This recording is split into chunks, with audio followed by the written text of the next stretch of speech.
On this episode of the Procedurally Generated Show, Cole returns as a dungeon master, Tony goes mobile, and Ethan has parasites.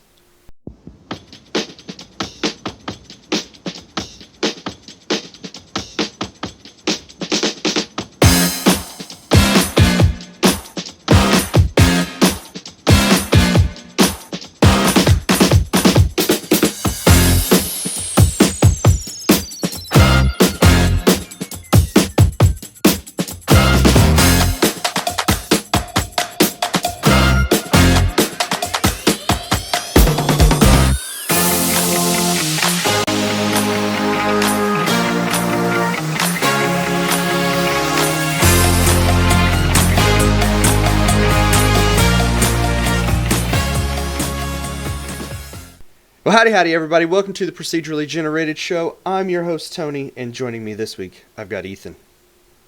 Howdy. What's up? GDQ. Oh, we'll talk about that later. I managed to not mess up the intro this week. It didn't sound weird to me. Well, I mean, you're back in the right flow of stuff. So. I'm getting back in the swing of things. Exactly. So yes, GDQ has happened. It's almost over. It's not quite over as of the time of this recording, but we'll talk more about it at the end of the show. Okay, we'll do that. I'm just so excited. I'm watching it right now. I'm watching a video of Pirates Plundar, which is what everybody that is watching the show is watching at the same time. Oh. Man, I wish they'd make a new Pirates Plundar game. That was a fun little game on the Wii. Yeah, I'm watching a guy play Pokemon Legends Arceus. That's a better game, actually. And he's played it really fast. Cole's back this week. What's up, Cole? Take it easy. You scared me for a second there. Yeah, no. I was like, I gotta switch tabs. Yeah, no.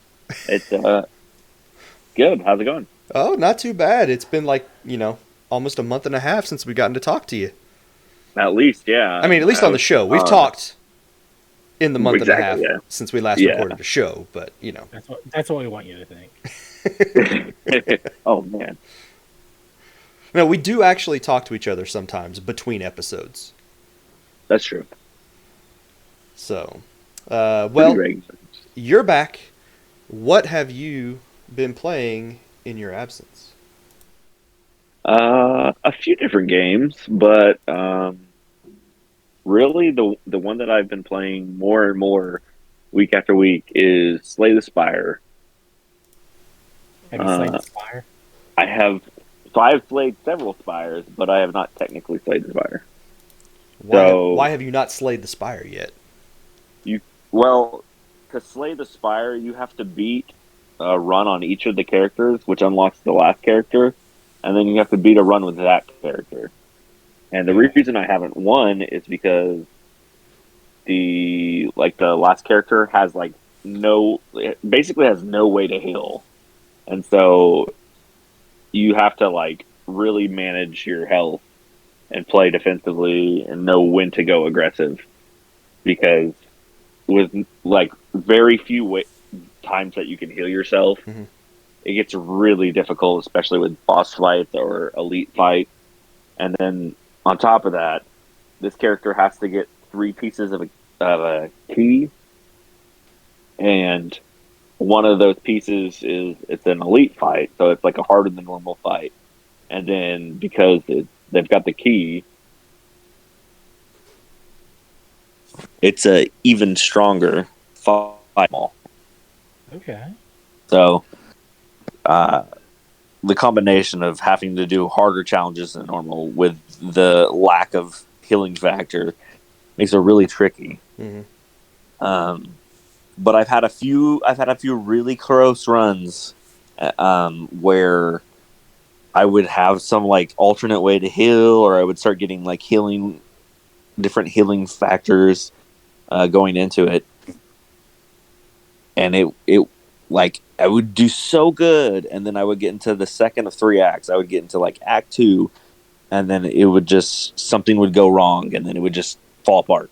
Because a lot of the game is RNG. Yeah. So I've had some really close ones where I was like, this is going to be a good run. because I've got a lot of relics. I've got a lot of good cards. Like I've figured, when you play the game long enough, you start to know what the meta is for the decks. Like this is the best cards to have. You don't want to necessarily have all the cards you can get. Sometimes you want your deck to be smaller, so that way you're guaranteed to get specific cards. But I haven't beat it yet. But I've had some really close runs, and I have gotten the most current run I'm at right now is the furthest I've gotten on it. So I'm in Act 3.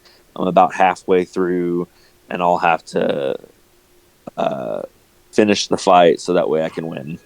But I think if not tonight's run, then one of the runs very soon will be it, because I've got it. I've got everything figured out about how to do the strategy in this. Okay. So I've really been focusing on that. I've done some Destiny stuff, but a lot of the things I want to do, take looking into LFG to figure out people, because I've been off at weird times this week. So most of the people that are on during the middle of the day are French, Italian, Yeah. German. Like it's the whole different time zone. So Yeah, and you don't live in Europe, so they do. I will say a lot of the Destiny gamers actually speak English. So even though I joined like 5 or 6 different groups where they spoke a different language, like they were fine speaking English for the most part. yeah. Cool. Well, that's good. Yeah, but Slay the Spire. Hopefully, I'll beat it, and then I'll be moving on to Inscription. Oh. I'm interested in hearing about that one. Oh yeah.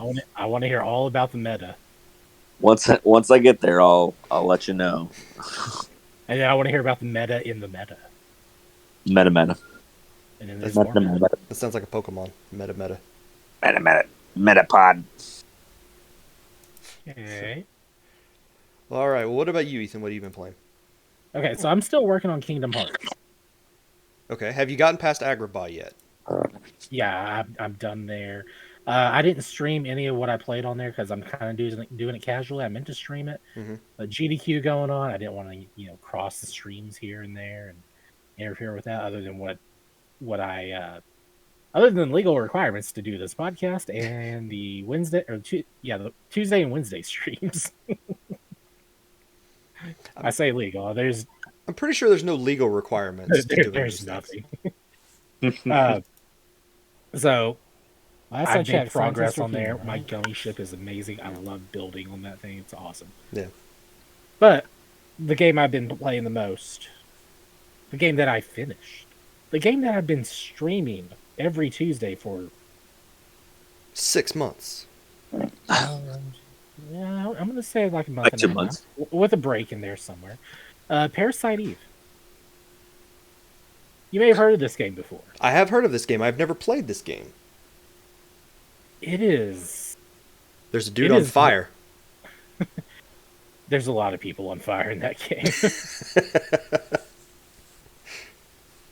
Okay, so you play as Aya on there, and you're at like an opera or something. I don't know, and you come into eye contact with like the main female protagonist of the opera, and then her mitochondria go out of control. You know, the powerhouse of the cell. Of course. And then she As transforms into as a happens. monster, and then everyone starts spontaneously combusting. I'm doing air quotes there. Well, I'm not really.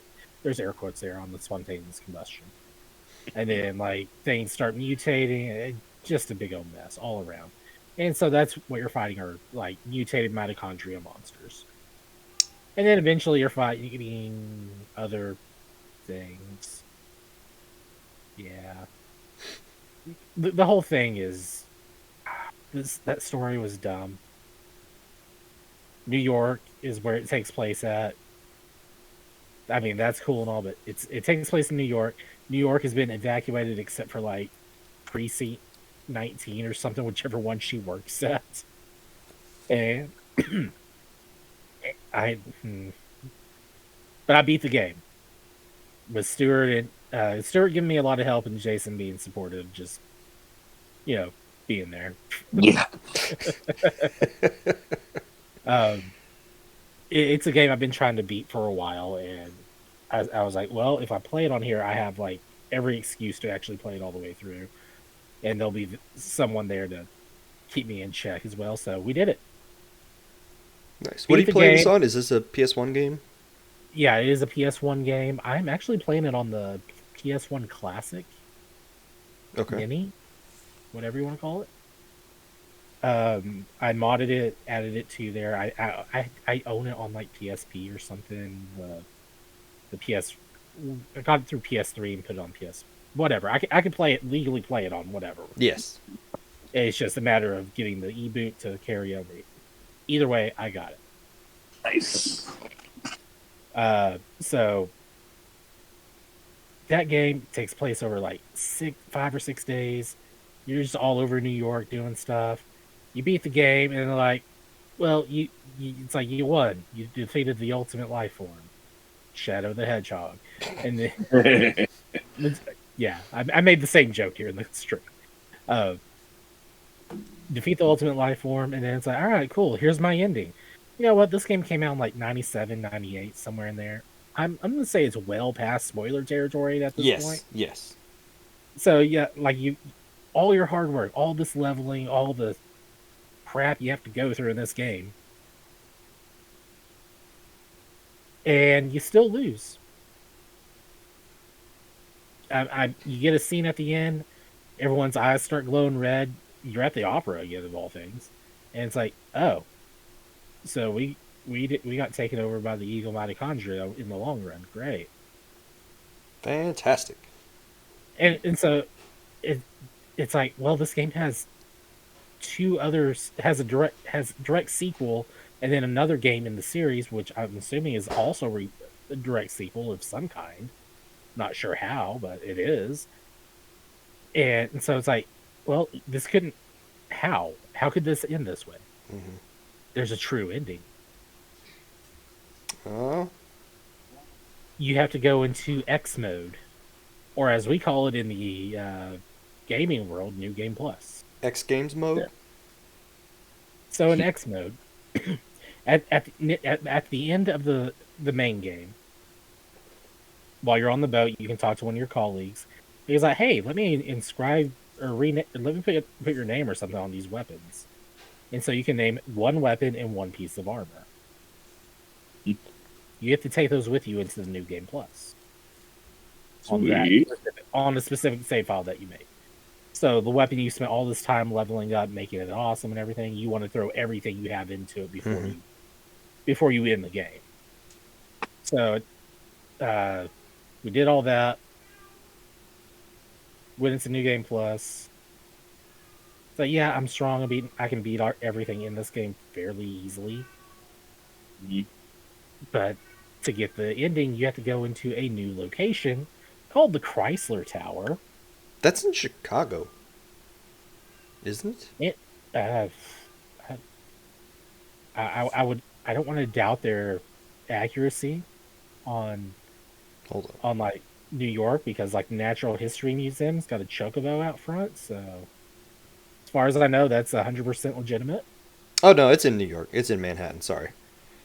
So you got to go into the Chrysler Building, a place you didn't have access to. The building is 77 floors. 70 floors are randomized. Good grief. There are set randomizations, but it's a maze. It is horrible. And you get key cards that will let you go up to like floor 10, floor 20, 30, 40, 50, 60, and then 70.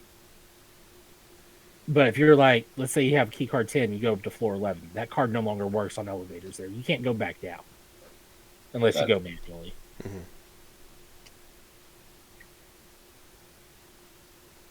So right now, I will admit, I cheated my way through this one. I busted out the Game Shark codes. I put them all in on there. It's like, I'm going to do max level. I'm going to max out everything and do this and that. So I did. But I manually went through each floor like a chump. I did it so I could find very specific sets of armor, so I could grab the mods off of there and put them onto my armor and make better armor. Mhm. So I have the ultimate weapon, the ultimate armor. I'm great on there, even though I cheated. Got into the final boss fight.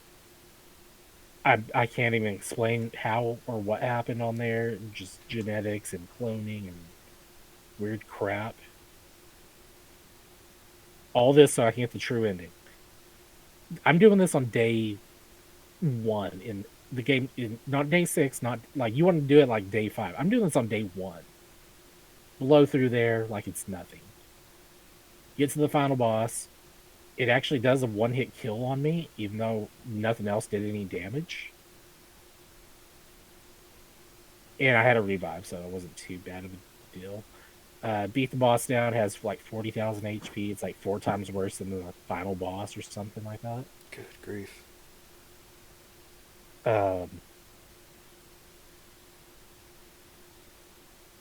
So when you say true ending, you expect a cutscene, you expect cool stuff, Mm-hmm. and maybe, hey, let's save your game and put you back in or at New Game Plus, or let you go and play the main story and go through that now. Something. No, it just, it's like, here's some dialogue. It's like, oh yeah, this is how genetics work. This is what happened. Oh, by the way, I'm going to control you. Oh, nope, you can't control us because we're all here. It's like, oh. And then the screen goes dark. It says insert disc 2. I go to the menus, I swap it out. Credits. I sit through the credits. The end. ... 4 dots, not 3, 4. Of course, because, it's not really the end. And so I hit a button on the controller. Screen goes black for longer than it should. And then main menu. No save, no nothing. Just, we're here on the main menu. Let's go. New game, X game, continue. That's so weird. Yeah, so I it's like all that work, and I get the ending, my deserved ending taken away from me. Ugh. Not happy with that, but whatever. I wouldn't be either. You remember when I played Witch in the 100 Night, Tony? Mm-hmm. And what happened on there, how angry I was at that ending? Yes. I didn't know they had multiple endings in that game. I got the bad ending.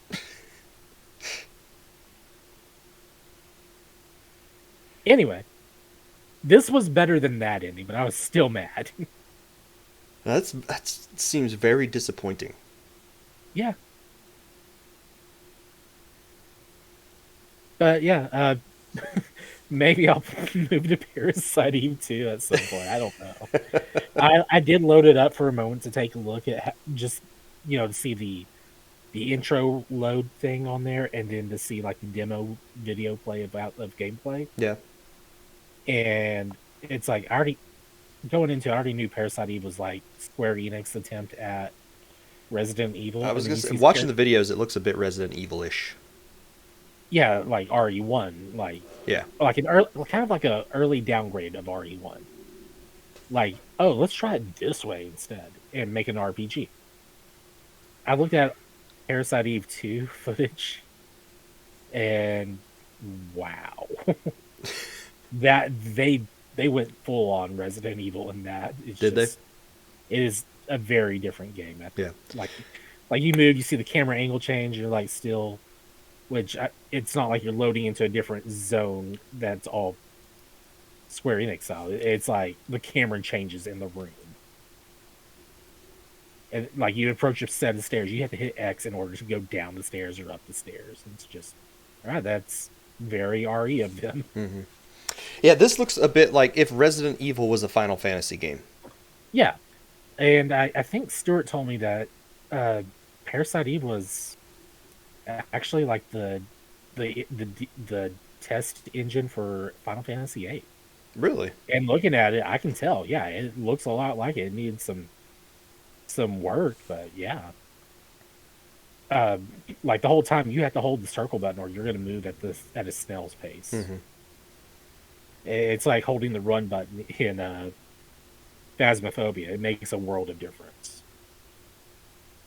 And it should sort of be the default movement speed. Yeah, because when you go and play like FF8, as soon as you hit that analog stick in whatever direction, Squall, he's at a full sprint no matter where you're aiming. That's what you need. Mm-hmm. And make it where you hold a button instead to walk. Not that there's any reason to walk in Parasite, but okay, whatever.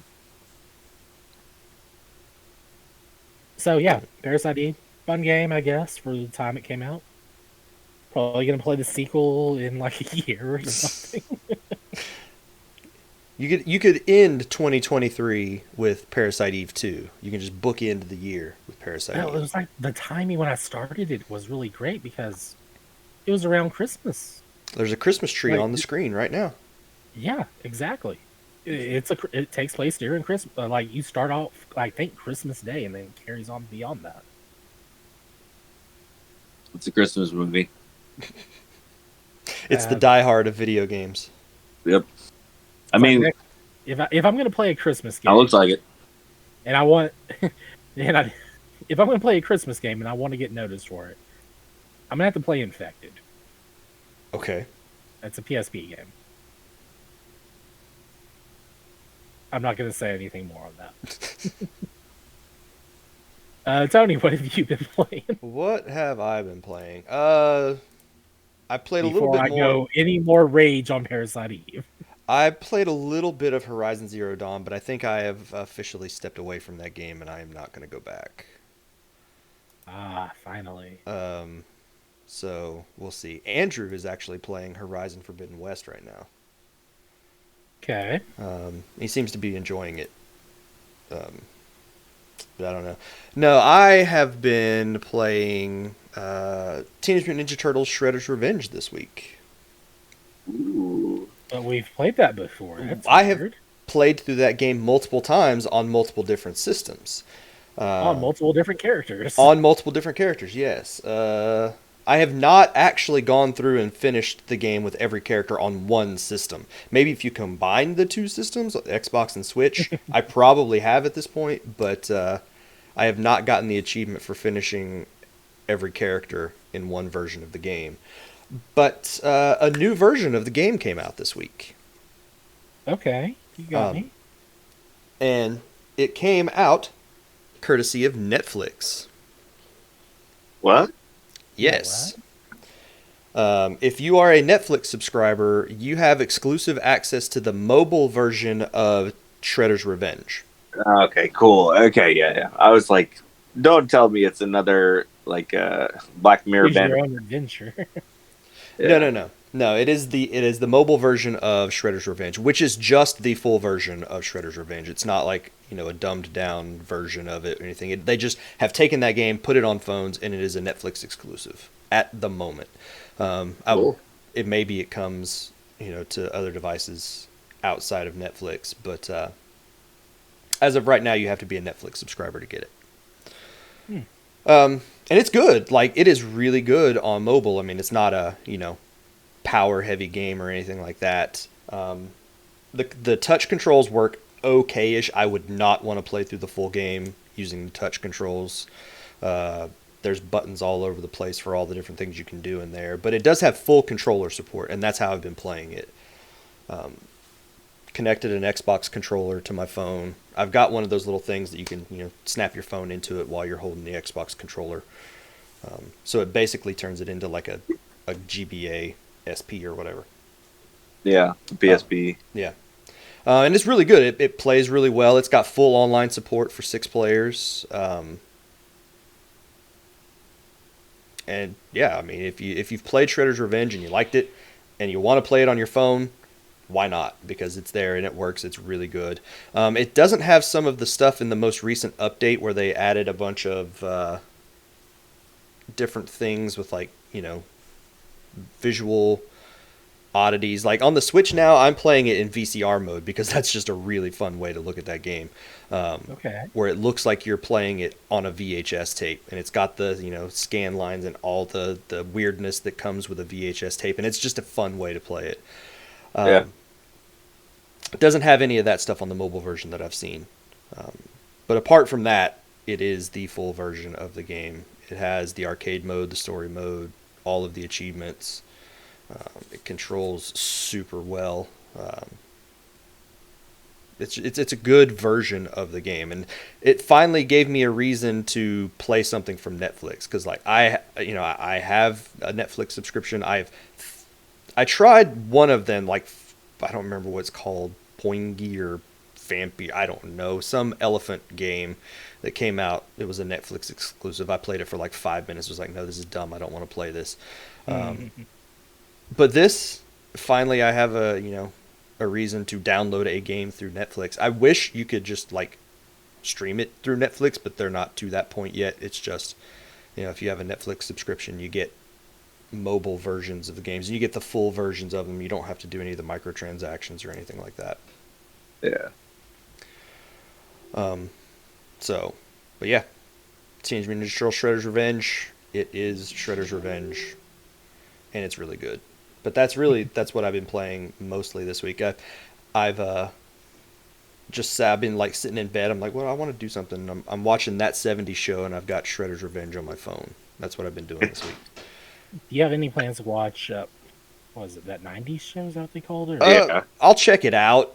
Like, That 80s Show was garbage. Oh, yes, totally. But this. Hey, we can go for the time. Hey. This does look like a proper, sequel to That 70s Show, with most of the main cast making appearances. Danny Masterson not coming back for obvious reasons. If you don't know, look it up. But No, I'm good. Red and Kitty being like one of the big focuses, makes the show, I think, it's going to be fine. It's like they still had the same set just sitting around and just modernized. Yeah, it. I mean, it looks exactly like the house from That 70s Show, just maybe without the shag carpet on the stairs now. Hey. And those two, Kitty and Red, look like they haven't aged a day in the 20 years that should have happened, passed between the shows. So It's really amazing going and watching like RoboCop. You're like, that's Red Foreman. I'm on season 7, I think, right now. I'm on the last episode of season 7. Eric's getting ready to go to Africa, and he's going to be leaving the show, so it's going to suck for season 8. But 2 seasons left or something, right? There's only one more season. It's 8 seasons of the wow, show. they couldn't get another season beyond 8. Wow. Yeah, so 8 was all they got. But I love Kitty. She is by far the best character in that TV show. But yeah, I've been just watching That 70s Show and playing Turtles. So I've been basically reliving the 90s for the last week. I did buy, I don't know if I had ever talked about this, but recently bought the original 80s Teenage Mutant Ninja Turtles cartoon, the full thing on DVD, because it was at Walmart. Wow. It was like $20. I was like, I have to have this because I have not seen this show anywhere to be streamed, and this is the best version of Turtles, and I want to watch this. And so I was like, that's an easy $20 right there. $20, huh? Yep.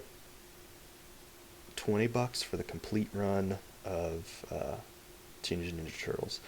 I think it's like 12 seasons that show was on. I don't even know. I just remember watching it like Saturday mornings. It may not have been that many, but there is a ton of episodes. So for $20, that's well worth the price, I think. I didn't have the money for it today. I was in Walmart earlier today, and I saw the complete series of Murder, She Wrote, which we've been watching through right now. It's like, if I had the money, I'd have bought it. It was like $70, and I'm watching it all right now, so I don't really need the DVDs. The full show is on Peacock if you want to watch that. That's what we've been watching as a family every night for the last, 3 months, it seems like.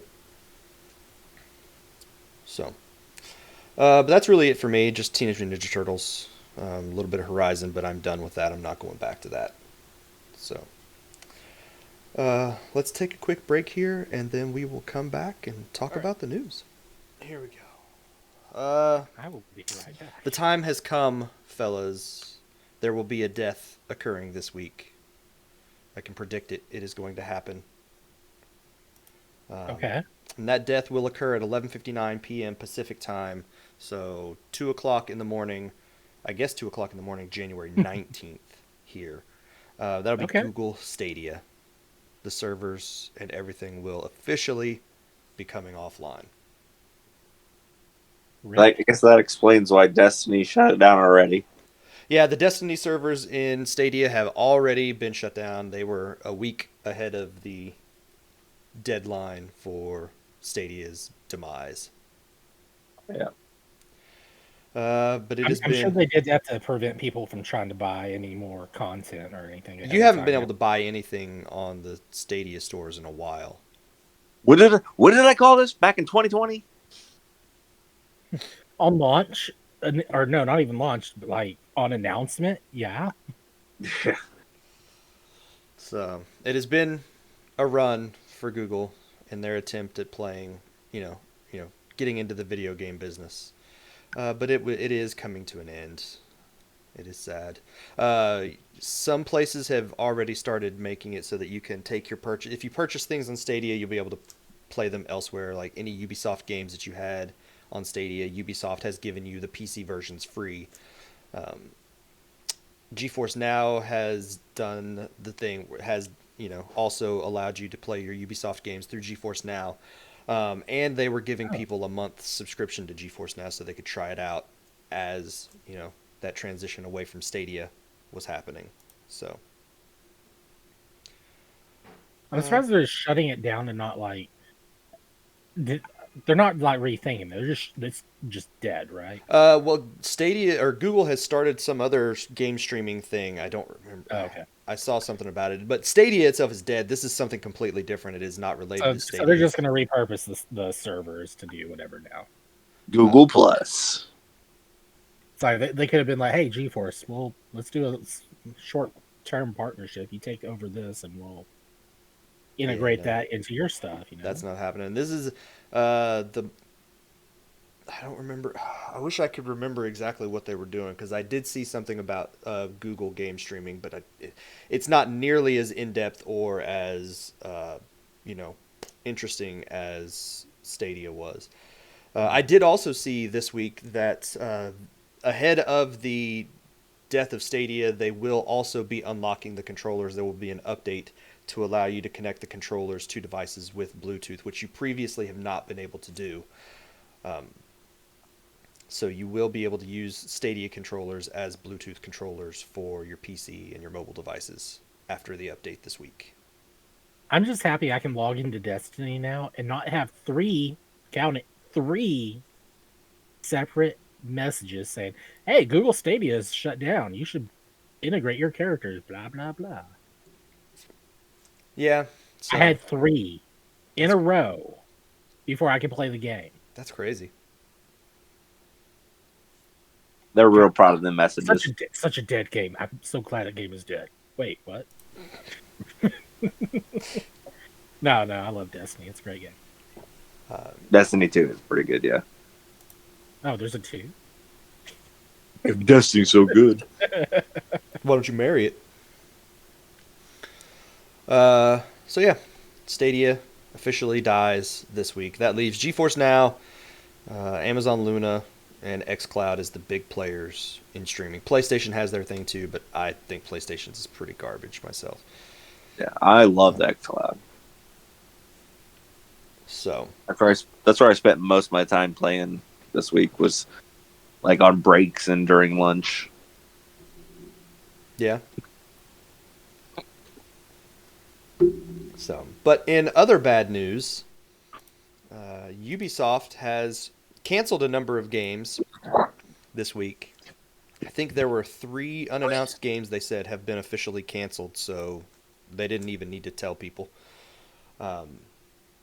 And they have officially delayed Skull and Bones again to 2024. I'm the more I hear it, the more I just want to be like, is this now the Duke Nukem Forever for you guys, or? I mean, it really is. I'm trying to find out exactly how long it has been since the game was officially announced, because it's been a while now. And I think the window of opportunity for this game is long gone. Like, it needed to be back in 2017 was when it was officially announced. So it's been 6 years since that game was talked about for the first time. They needed to have this game out closer to the release of Assassin's Creed 4, when that whole ship combat stuff that Ubisoft was doing was popular. Now people don't care about this anymore. Nobody is excited about this game that I know of.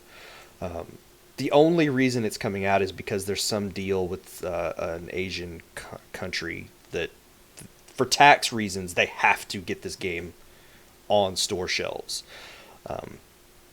Otherwise, I think this game would have been long canceled. Yeah. Because it does not look interesting. It looks uninspired. It looks sort of bland, and nobody cares about it anymore. So, but 6 or 7 years after the release, it may finally come out. I don't know. I wonder if at some point they're just like, you know what, there's no point in doing this. We're not going to get any money back from this. We might as well just take that tax hit and just never put this game out. But Skull and Bones delayed till 2024. They also said this week that Just Dance 2023 and Mario and Rabbids both underperformed for them. Yeah, that's what I heard. That's weird. So, yeah, and I don't know, they haven't ever, I don't believe they've ever said, this is kind of what we're hoping that this game will, sell. Because the response to Mario and Rabbids has been overwhelmingly positive, at least from what I've seen. But like the first game, I think it's going to end up having a long tail. I mean, it goes on sale. The first one went on sale all the time, and you could get it super cheap fairly quickly after the launch. And I think a lot of people were waiting for that to happen with this one. And so that's part of the reason that maybe sales are not quite as high as they were hoping. That sounds legit. I hope this does not mean that they're like, we're never going to do anything like this again, because Ubisoft has been really good with the not Mario, but the Nintendo crossovers that they've done. I would say it's up to Nintendo, because they're the ones who are like, oh yeah, well this kind of did crappy. Let's not ever touch this again. The Not Star Fox game was really good. Mario and Rabbids has been incredible. I've absolutely loved that game. I would love for Ubisoft to make a Star Fox game. Like, I think they would be the best developer to put behind the idea of a possible Star Fox game at this point. But we'll see. I'm hoping that this game, like the first, will have that long tail that will eventually lead it to be a multi-million seller. 'Cause I should have looked and seen if I could find what the sales numbers were at this point. But I don't know if they've been announced or talked about. One positive piece of information, though, that came from Ubisoft this week was that Assassin's Creed Mirage is going to be taking the series back to its roots. Oh. Which is very welcome. A lot of people are very excited about the prospect of Assassin's Creed going back to that early style. Assassin's Creed. Yes, being Assassin's Creed and not just an open world RPG. We like the hidey stabby stuff. That's the reason that Assassin's Creed became so popular in the first place, was because it's a very, very good stealth series. And a nice fantasy stealth series instead of, everything having guns. Even though they gave some of the characters guns, eventually in Assassin's Creed. But, yeah, I'm trying to find the quotes about the game. They want to, this is all stuff from creative director Stéphane Boudon, who said that They are, hoping to bring a more intimate scale back to the game, a character-driven story. Um,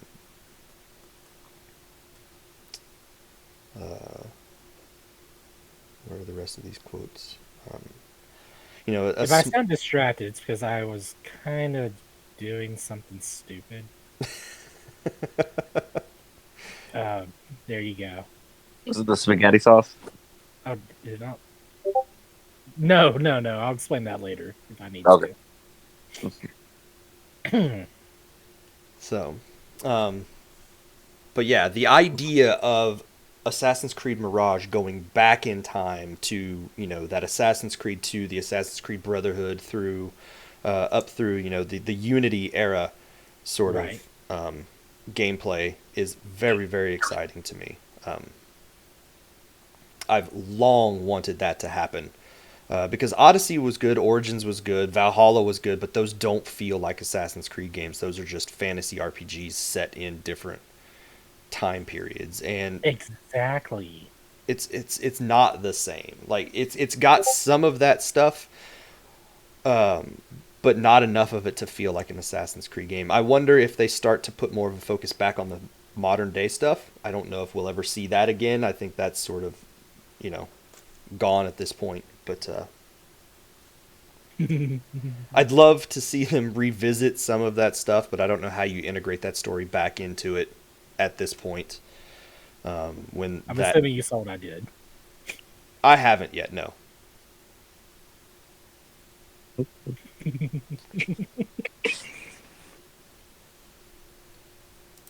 So It's in the show chat.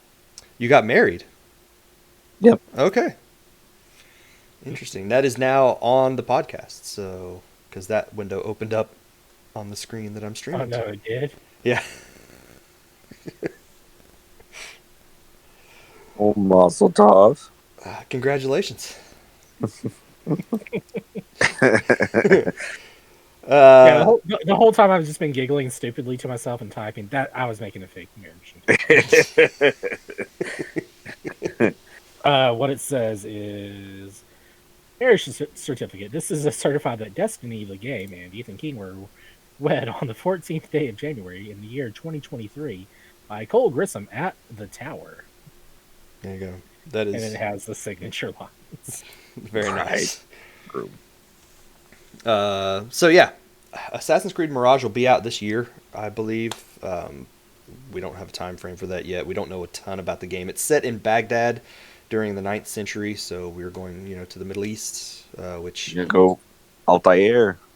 that has been a prominent setting for the series in a few different games at this point now. Yeah. I think the main character's name is Basim.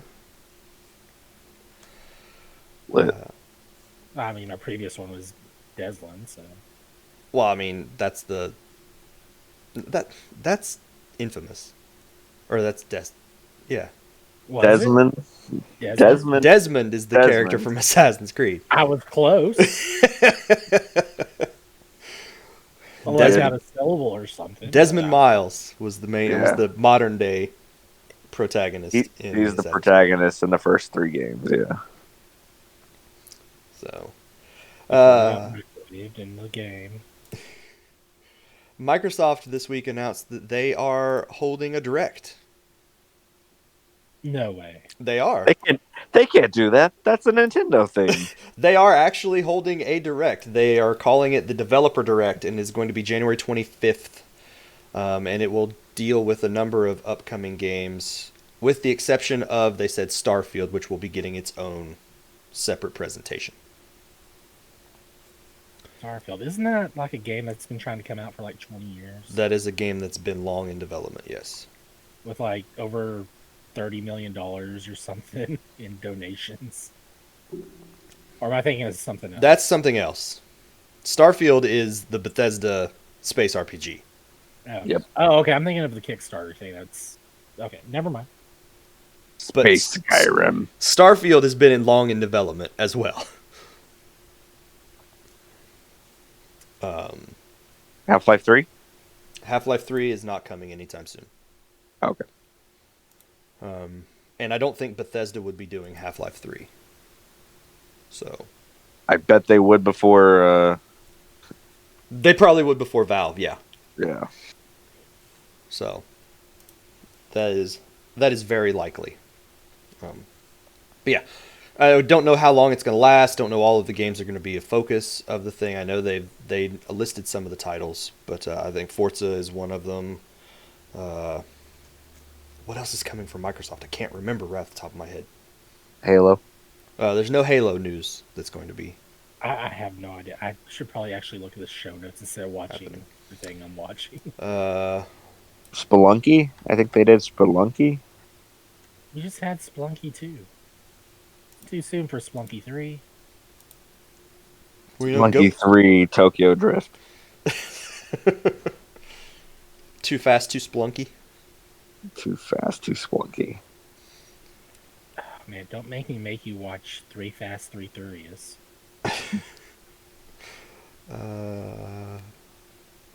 Are we ever going to get any news about Fable? Good grief. I'm getting distracted by the video.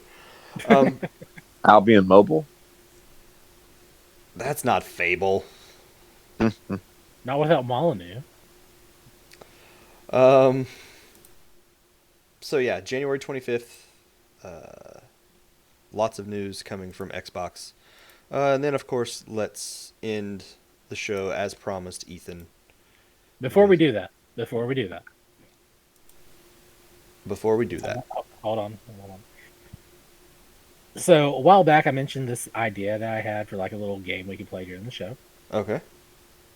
And since I haven't recorded an actual hour of stuff yet, I figured go for just over an hour. And make Tony have a bad time editing. So I came up with this weird little game that we could play. And I forget how I described it to you, the two of y'all. Mm-hmm. But it's basically, I'm going to say someone's name. Okay. And y'all can, I expect y'all to take turns. But you have to tell me who the person is, or what they're known for, or whatever. I don't care if it's the truth or not. If it is, great. If not, I don't care. I'm going to score y'all, and the points don't matter. So this is whose line is it anyway? No, it's just me wanting to ask questions for fun. Oh, okay. So, like, as an example, and I know who this one is, so it doesn't really matter. I would, like, if I said, all right, who is Shigeru Miyamoto? And then, Tony, you would probably say something like, oh, well, he's the guy who did Nintendo, known for Mario, Zelda, blah, blah, blah. Yeah, exactly. And Cole would be like, well, he's known for something else completely. That's Zelda's papa. See, yeah, he's in the same ballpark, but not. Yeah. Okay, so y'all can decide the order. I don't really care who goes first. I have 4 names here. Okay. And so the first one I'm going to start with. Cole can go first. Okay. Troy Baker. Troy Baker. That sounds like the... Wait, Troy Baker? Yes. Isn't that the guy? That's Troy. Troy and Abin in the morning. Okay. Tony? I think that is the voice of Deslin, actually. Deslin.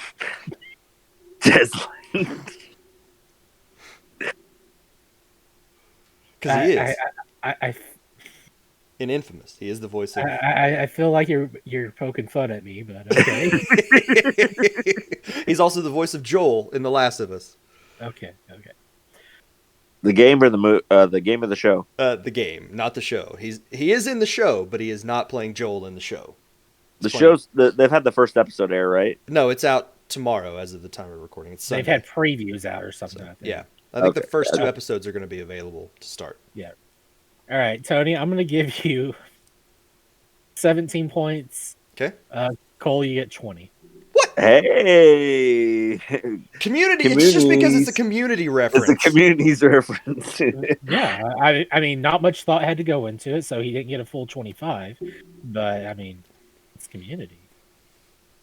He had Abed snuck in there. All right. Since Cole's going first, still, I assume. Sure. Who is Finchurch? Finchurch? Mm-hmm. Okay, so that is a... Wow. So Finchurch is this person in Destiny who is part of the Eververse company with Tess. I don't know her last name, Tess, but Finchurch is actually an Exo, and they've recently told us some information about it that's coming up, I think, in next season. So he's an Exo who works with Eververse, and no news from him today, unfortunately. Tony? I think he's probably Ariel from The Little Mermaid's pastor. I think he goes to the Church of the Sacred Flounder. Oh, the Finn Church, I get you. Yeah. FIN. All right, Cole, I'm going to give you 15 just because I got bored listening to this. Like, you're too spot on that one. It's like, okay. Yeah. Tony, I'm going to give you... Oh, no, hold on. Numbers didn't register. 18 points because Awesome. it made me laugh. Awesome. The Finn Church. Church of the Sacred Flounder. All right, we're halfway there. Living on a prayer. Woo! Who is Kenny Omega? Kenny Omega is the ultimate form of Kenny in South Park, and we'll go with the Stick of Truth. Okay. Tony? Kenny Omega was Sephiroth, actually. Was he? He cosplays as Sephiroth on an AEW wrestling show. Oh. He is a member of the Elite. Cosplays as a number of different video game characters. His finishing move is the V trigger from Street Fighter. And he's a tool, actually. Cole 13, Tony 16. These aren't total points. These are just for each round. All right. I'd hope they're not total because I went Yeah, down. we're losing. We're Yeah, you're going up and down losing still points. here.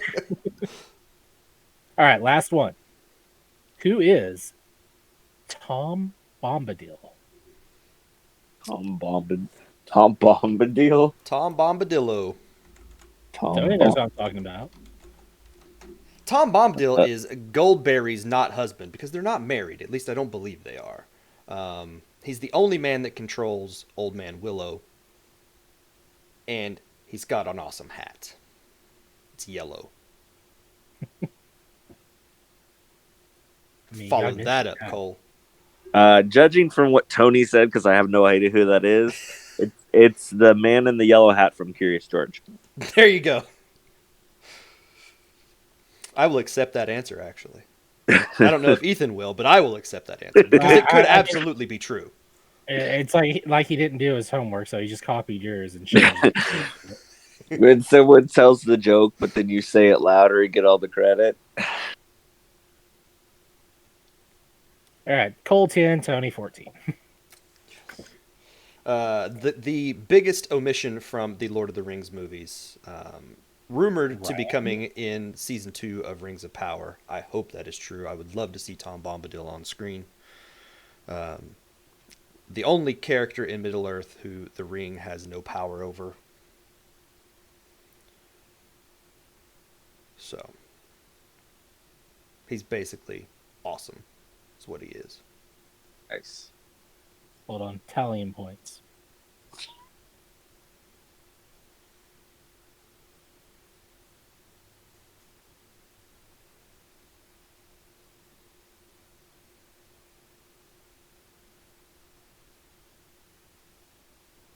Okay. Cole? Uh-huh. How many points do you think you got? 48. Close. Tony, how many points do you think you got? Price is Right rules 49. Actual retail. Cole, how many points do you think Tony got? 52. Tony, how many points do you think Cole got? 47. Cole, you had 58 points. Oh, dang. Ah, I'm really smart. Tony, you have 64. yes. Nintendo Dang. 64. Oh my gosh! Nintendo 64, yes! Okay, but what the real thing we're supposed to be discussing. Tom Bombadil. Tom Bombadil.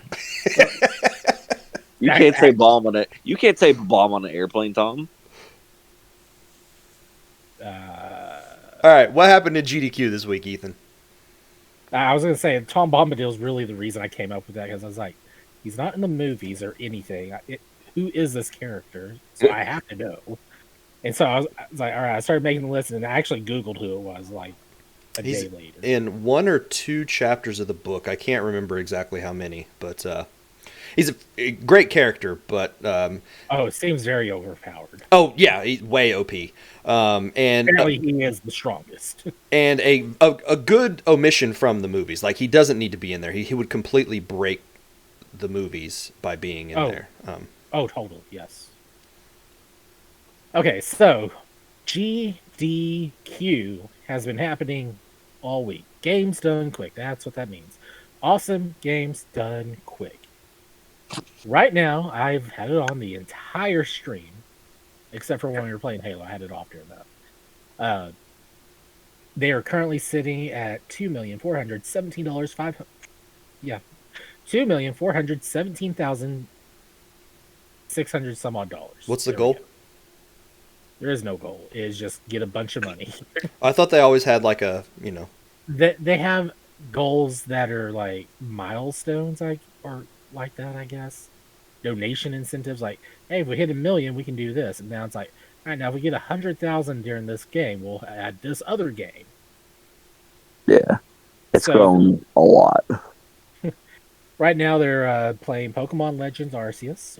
Arceus? I don't know how to say it anymore. It's pronounced both ways, actually. I think in Japan it's Arceus, and here we pronounce it Arceus. Or if you're overseas, like over in Britain or something, they'll argue with you. Anyway, they're playing that right now. The run looks like it's going to end here in about 15 minutes. But it's their second to last run. It is Uyama? I think it's Uyama. Mike Uyama's last GDQ as, like, I guess staff or something on there. Yeah. Staff member. Oh, the guy who started it. It's his the guy whose mom's basement the event originated from. So they're about to do his, after this run, they're going to do his farewell and all this, and then they'll go right into the final game, which is going to be, oh gosh, I don't have the schedule on my screen anymore. Games Done Kicks, schedule, I think it's Super Mario Brothers 3 by Mitch Flowerpower. Yes, Super Mario Brothers 3, any percent warpless by Mitch Flowerpower. He's expecting a 55-minute run. Dude's got the world record in the game, so it's like super likely to happen. Yeah. Anyway, they're going to do the event recap just before that. It's going to be around 15 minutes. Yeah, Sant, Mike Uyama, and J Hobbs will all be part of that. As for runs that you should go and see from the event, oh my goodness, there's a lot. I want to say go and watch them all, but I mean that's just being that's reaching, really, you know. There's a lot of stuff you'd have to watch. There's a lot. The Castlevania Symphony of the Night run was pretty cool. They mentioned the new the new shortcut on there, and he's like, the guy also says, obviously we can't do that because we're not on the PlayStation, which is what it's exclusive to. Yeah. So the bridge break command with the second controller. Sad to see that not work. Let's see. God, so many of these early morning ones I didn't get to catch. Oh my goodness. There was a Shovel Knight Dig run that was kind of cool to see because I'd never seen that. Yakuza Kiwami, that was a good run. A lot of tech involved. Like, it's like, all right, we do this, then we build up our meter, and then we're able to just one-shot everything. So, really. The Teenage Mutant Ninja Turtles Shredder's Revenge run race was really cool. There was a world record on that, and both teams were running on different versions of the game, so it's kind of weird. I don't know how they manage that, because like the left team started their game first, but the other team on the right, they got into combat first on theirs somehow, even though so that was weird. The bonus game, Portal. Oh my goodness, the airboat percentage. They don't use a single portal in the game. Or they don't shoot any portals. I think they may have used the ones that were already out there, though. Just know that airboat percentage is amazing. We had fun on Discord talking about that one. Oh, yes. Let's see. There was some hype about Illbleed being one of the games run. I have a copy of the game for Dreamcast. A friend of mine played it for me during college because I apparently suck at horror games. So I was interested in that. The Castlevania Harmony of Despair solo New Game Plus run, that was kind of cool. A lot of tech the guy introduced in there. I don't really remember the Aria of Sorrow run. I want to go back and watch it, though. But the game after that, Fashion Police Squad. Watch the run. Okay. Pay attention to the runner. And, I mean, I'll just leave the rest of you on there. The Super Mario Galaxy 2 race was pretty awesome. A lot happened during that. It was almost a 3-hour run, though. Oh, no, it was a 3-hour run. Okay, all right. If you haven't seen the Shadow of Rose DLC from RE8, that was done. Let's see, RE7, Poppy Playtime, Chapter 2, Dead Space 3, almost 7-hour run of Final Fantasy 7. There was a Stardew Valley run. Sonic Unleashed Wii. The Wii version is very different from the other versions of the game. Is it? Oh, yes. And it was amazing watching the guy beat all the day stages. They did play Stray. That I didn't watch it because I want to play the game myself. I have a copy. The bad game blog. I don't know where to start on this one. Salamander County Public Television. Go watch that one. It's a short run. That is a great name. And all you need to know is beans. Okay. Yeah. Let's see. I'm going to die if I don't eat sushi. I mean, same. That's accurate.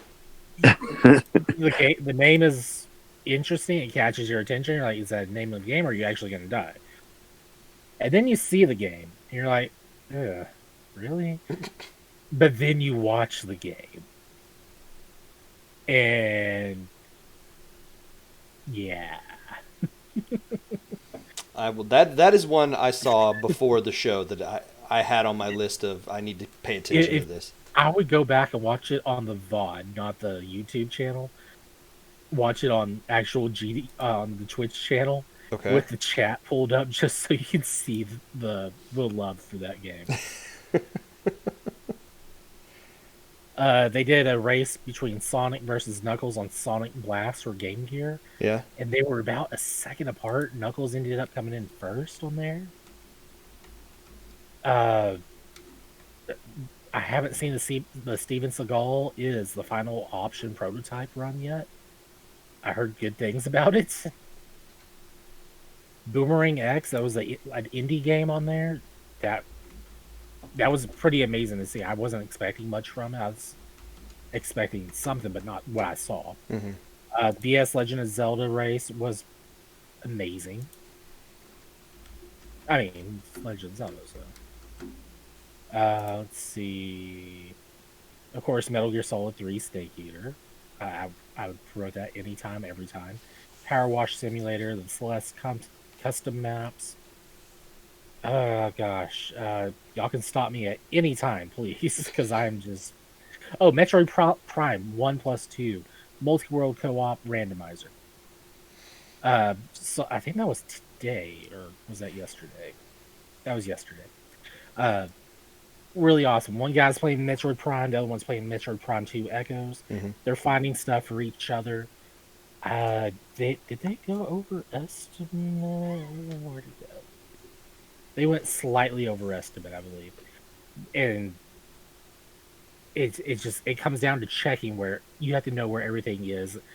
They had everything done within logic, but they were hopping in and out of logic. And one guy was like, "Oh, I should probably go check this," and just never checked it. And that kind of delayed them out for so long on there while he's trying checking everywhere else but that one spot for this one item to get done. But I want to try something like that sometime soon. I'm watching, people that watching the show are watching Elephants and Snakes and Crocodiles, and I never want to play this game, but it looks really fun. No, I love watching those ROM hacks, but that is like way too much busy stuff happening. Yeah, I would never play this because I would never finish a level. And I just watched, like, I think it was Barb. Yeah, it was Barb. I watched play this just recently, and each level was taking him up to 30 minutes to complete, or like each section of a level, Mm-hmm. I guess. And then this guy just like, yeah, it's a stroll through the park and just beat it. And it's like, that's amazing. The Final Fantasy 14 solo run. I don't care about the two-hand keyboard, no mouse thing. But he did the House of the Dead, I think is what it's actually called, or Pit of the Dead. I don't know what it is. But you go in, basically just make a character and then get to you fight your way through these floors. And he did it as the machinist on there. It's like, as the machinist, you have like the best mobility. You can shoot and kite stuff and keep moving. It was pretty good.